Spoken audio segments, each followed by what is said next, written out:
What's up, class? Welcome back. Andrew Stridiron is back to teach you guys another lesson, music production class. All right, let's get it. So today I'm going to go over later on, going over a different DAW, digital audio workstation. Remember, DAW means digital audio workstation. So I'm gonna go over a different DAW workstation, DAW software, whatever you want to call it, named Pro Tools. I've been showing you Fruity Loops, but I'm gonna show you Pro Tools because Pro Tools is what I usually use to record my artists.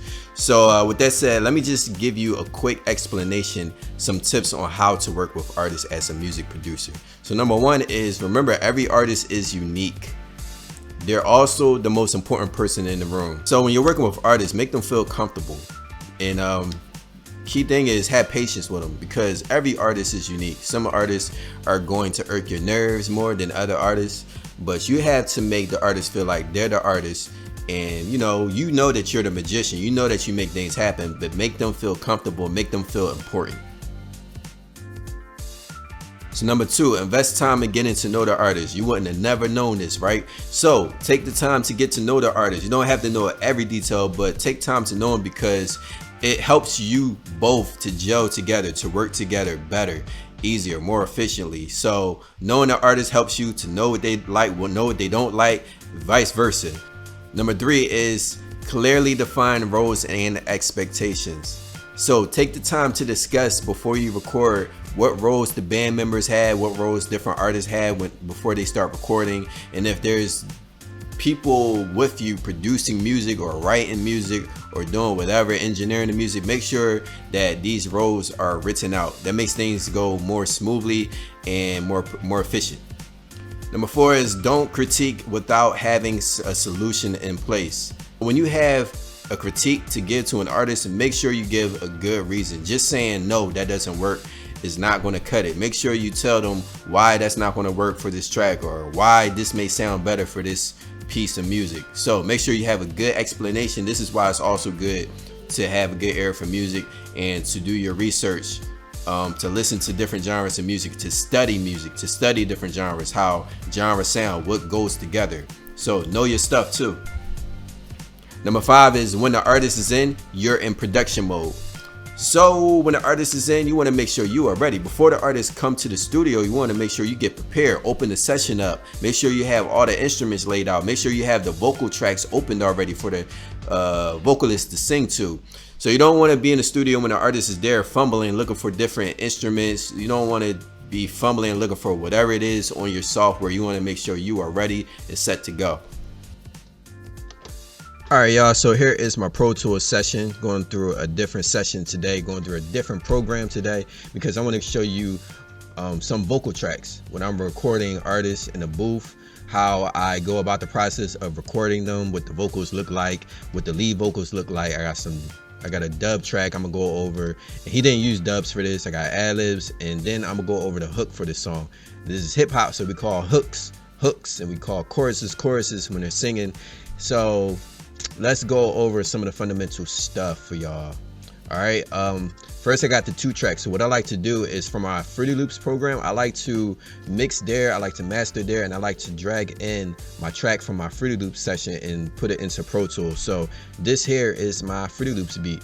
And another thing is you can record all the vocals, and you can record that in the same session where you're producing the beat and mixing the beat too. But it may take up a lot of processing, or it may take up a lot of space on your computer. It may use up a lot of energy from the computer, and it may slow down the computer. So what I like to do is drag them in, and I like to just mix my beats on Fruity Loops separate from mixing like the vocals with the beat. I just like mixing the beat on there better, and I like mixing the vocals in Pro Tools better. So we got the lead track next. The lead, this is his verse. Notice I have a lot of slices on this track, a lot of slices in between. The reason why I do that, because as an audio engineer, I'm an audio engineer too, I like to get rid of the unwanted noises. So for example, here's a word he has, but afterwards, if I were to drag this, you can see this empty space. So you want to get rid of this empty space because it's room noise that you don't need, and you want the tracks to be clean. So this is how you make the audio cleaner. And before the tracks, so let's go to this one. Well, let's go to this one. Before the tracks, you may do the same thing. So I have a little cut there because I got rid of the noise, but you want to be mindful that if he breathes, you don't want to always get rid of his breath noise unless you're looking for a certain sound. So maybe you don't want the breath, maybe the artist don't want the breath in there, so you get rid of the breath noise before he says a word.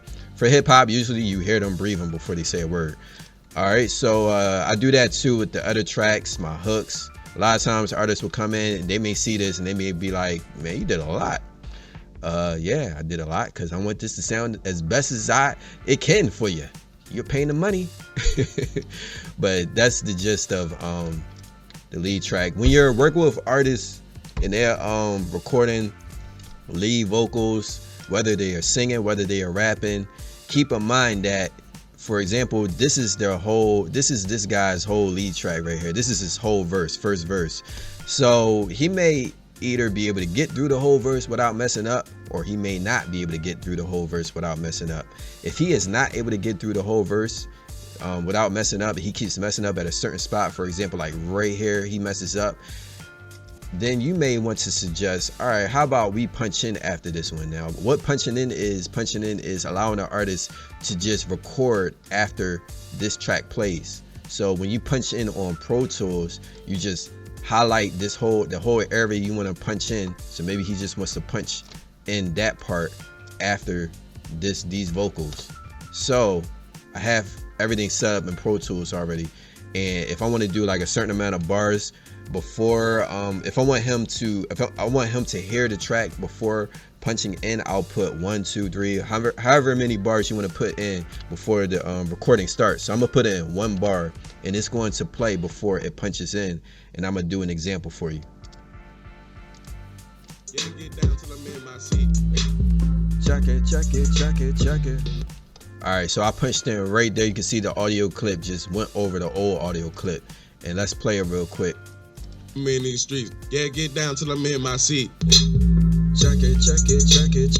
All right, so that was my take. I'm gonna undo that, but that's an example. If you want to punch in, you can also punch in between certain words. So for example, if you want to keep this right here and you want to keep this right here, but there's like one word in between that you want to redo, you just do the same thing. Highlight that area and punch it in. All right, when you're recording artists, one key thing to have mentally is patience, because when they're recording, you're going to want to do multiple takes so you can pick out the best takes later, pick out the best lines, words, later. And usually when I do lead vocals, I'll do around, I say 8 to 10 takes and then pick later, but I'll keep moving on to like maybe the second verse after this one. So you want to keep the flow going, and also you want to be quick when you're recording artists because they are paying the money. So it's good for them to know that you're quick. It's good for them to know that you're proficient. So if you're working in the studio and they're paying a lot of money, keep that in mind. You want to be quick. But if you have an audio engineer who's operating the board and you're the one producing, which a lot of times will happen, you're in the studio with the artist and you're just telling them, giving them ideas of what to record, how to record it, how to structure things, and then the audio engineer will operate the system and he'll do all the editing and everything else. So it works both ways. You may be the producer and the engineer, or just the producer in the studio. Yeah, the other thing is, the reason why you may do multiple takes is because that artist may not be ready. He may not be as prepared, so have patience.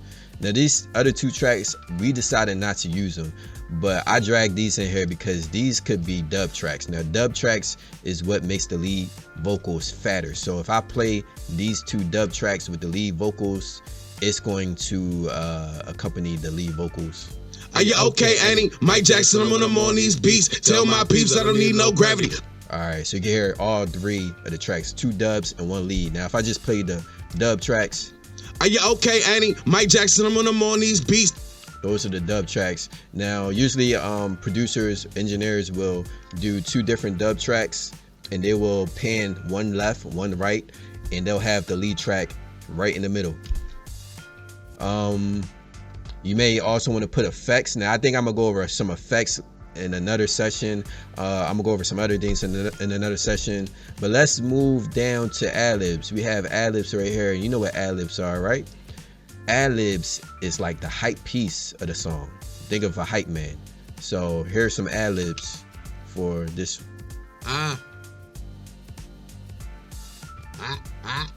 Alright, so those are some Ad-Libs. Now I'm gonna play all this together without the dubs because we decided not to do the dubs. Now I'm gonna let you hear the Ad-Libs, the lead, and the track. Are you okay, Annie? Mike Jackson when I'm on these beats. Tell my peeps I don't need no gravity. Moonwalk on them when I'm in these streets. Yeah, get down till I'm in my seat. Yeah, you probably you the one that got my sound, so I keep that down when I'm on these seats. Like 10 toes down on that street. Yeah, when I go up, stand up. They can probably you the one that got me on it. Tell them all block when I move these streets. They don't want to get with an earthquake on them. Shake that down when I shake that thing. They can probably you the one to maintain it. Send blessings down and we gotta sing. Yeah, like. All right, there you go. So you want to have this with any part of the music. You want to have good ears for what sounds good, what doesn't sound good. You also want to throw suggestions to artists that maybe you want to do ad-libs for this because I can hear some ad-libs on the track. So you may want to ask the artist if he wants to do ad-libs, if he wants to try out some dubs. Sometimes the artist already knows what he wants and he'll want to try out dubs himself. So you just go along with what he wants to try out. You don't try to force him to do what you think would sound good, but you suggest things to him. And once again, you make that artist feel comfortable. That artist is the rock star. And even though you're the magician, you know what sounds good, you make the artist feel comfortable in a way to make them think that they know what they know is good, if that makes sense. So, but sometimes it doesn't work like that. The artist already knows. If the artist knows that you know what's going on, then he'll just go with your suggestions. He'll ask you more than anything because you're the expert. He knows you're the expert. So I'm gonna go to the chorus. Now this artist that I'm working with, he likes to do a lot of melodies and harmonies. So I'm gonna go through probably all 8 of these. You have 2 of the high harmonies right here. You have 2 low harmonies. You have some other extra ones where he's saying the last word different on some of them, and he's saying them a little differently on some of these other ones. But let's play the first 4 harmonies. You got 2 lows, you got 2 highs. I'm gonna play them by itself. Blessings all around, it's your favor, yeah. Blessings all around, it's your favor, yeah. All right, I'm gonna play with the beat now. All around, it's your favor, yeah. Blessings all around, it's your favor, yeah. All right, now I'm just going to play the other ones, and then I'm going to go over how we develop these choruses. So you got these right here. Now he's saying these a little differently. Like I said earlier, he's saying a word different, but it's pretty much the same. Blessings all around, it's your favor, yeah. Blessings all around, it's your favor, yeah. Blessings all around, it's your favor, yeah. Blessings all around, it's your favor, yeah. Actually, these are the same, exact same as the high ones. And I probably should put like some effect on these since they're the same to make it sound a little different. And it's good to work with effects if you have lots of harmonies, if you have different types of audio tracks going on, different things going on. Try to just experiment and, maybe mess with some distortion, some choruses, some flange effects. But I believe now these two are they probably sound similar, but they probably say something different. Blessings all around, it's your favor, yeah. All right, so they're low. Blessings all around, it's your favor, yeah. All right, so they sound similar to the low ones up here, but as you can hear, he's saying the last word differently on some of the lines. All right, so let's go through this a little bit, man. It's the same thing like when you're working with lead tracks. They're going to do different takes. Now, the artist, he may already know what he wants. And once again, he may already know, okay, he may listen to it and be like, I want to try a high harmony first. And then you should want to get into the habit of playing a track back to him so they can hear what's going on and they can get their creative ideas flowing. And then after that, he'll probably hear something else. So I'm pretty sure after he heard these high harmonies, he was probably pleased with what he heard, and then he probably wanted to record some lows. But let's say if the lows don't sound good, once again, it's up to you, the producer, to hear these things. If it doesn't sound good, you want to tell him. If he don't sound good, if there's a singer you're working with and they cannot sing, Now, this is what you don't want to do. You don't want to tell them you sound bad. You just sound bad. You don't want to hurt their feelings. Don't do that. You want to go around that and tell them something else. Maybe something like, as I was listening to this, I can hear potential. I think if you were to practice this more, we might be able to get there. Now, if they can't get there, you may have to come up with a different creative answer. So, but yeah, don't tell them they can't sing. If they're just trying to get this the best they can, try to guide them along and getting them through this. There's always other options though, man. If they can't, get some other type of harmony, try to throw some other options. Maybe there's a different octave they can go. And the octave is like a pitch higher. There's other pitches they can try to sing. They can try to harmonize in a different way.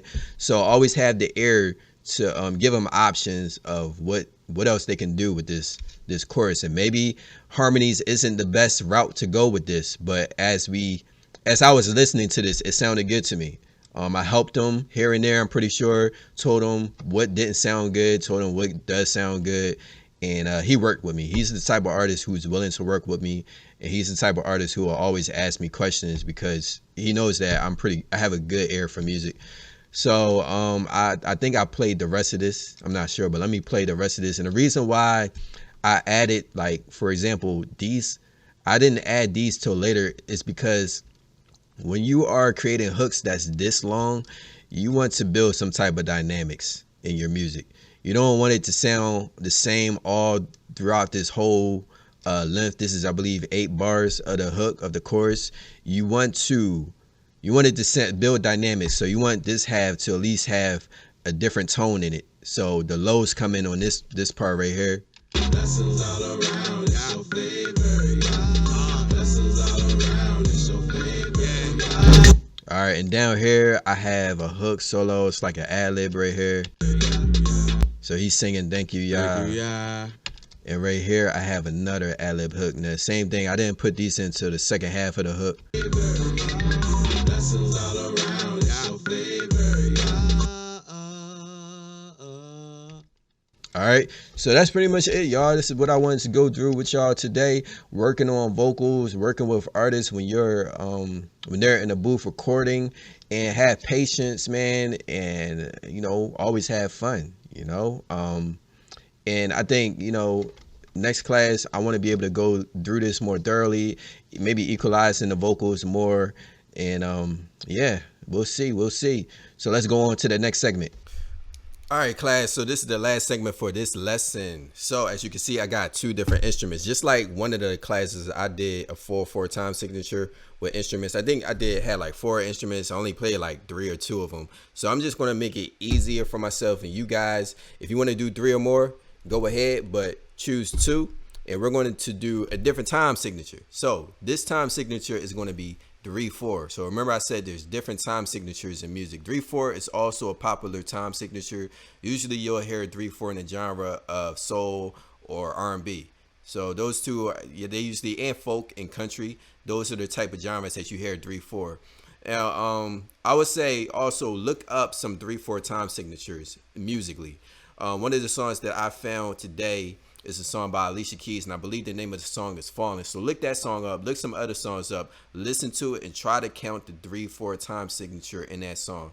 Now let's kind of go back to 4/4 so we can just remember what 4/4 is. 4/4 is the standard for hip hop. Usually 4/4 is 1 and 2 and 3 and 4 and 1 and 2 and 3 and 4 and 1 and 2 and 3 and 4.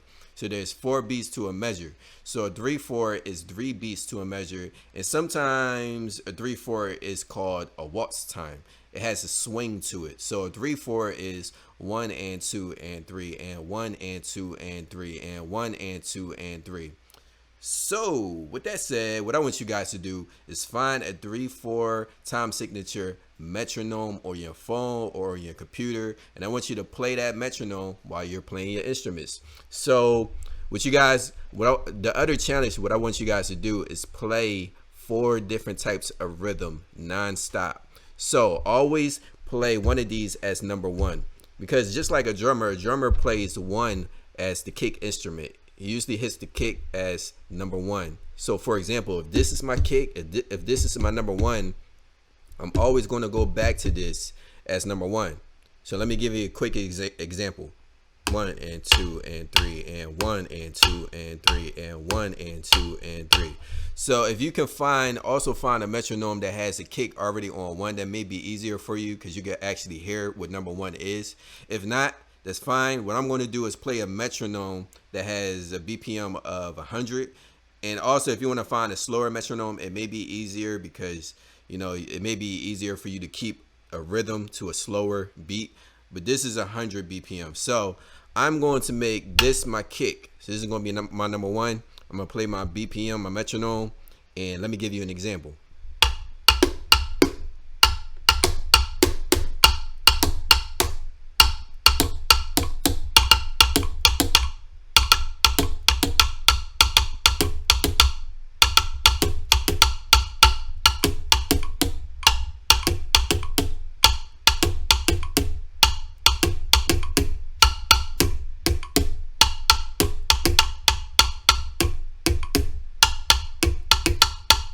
All right, y'all, so that's my lesson for you guys, and let me see some visuals. If you can give me a video recording, cool. If you want to just do an audio recording of you hitting 4 different types of rhythms, that's fine too, but let me hear something creative. Let me hear the metronome too. Don't forget the metronome coming from your phone or your computer, and try to keep up with the metronome. That's key. So other than that, you guys be safe, be blessed, have fun. I will talk to you guys later.